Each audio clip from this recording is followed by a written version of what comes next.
Muso alayhissalom Alloh taolodan so'ragan ekanlar: "Ey Alloh taolo, dunyoda eng gunohi ko'p, eng gunohga, fisqqa, ma'siyatga cho'kib ketgan eng gunohkor odamni ko'rmoqchiman."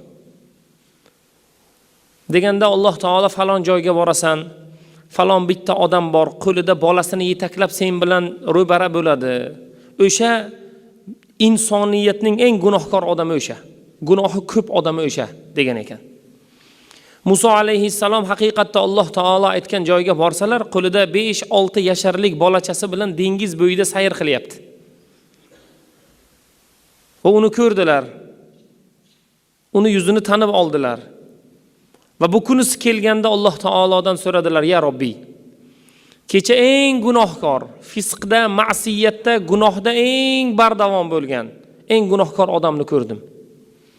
Endi bugun menga eng savobi katta, eng peshqadam, savoblari bisyor odamni menga ko'rsat." Deganda Alloh taolo aytdi: "Falon joyga borasan, falon mahallaga kirasan, falon odam eng savobi ko'p, mag'firat qilingan, umuman nomay a'molida gunohi yo'q o'sha odam." Bordilar.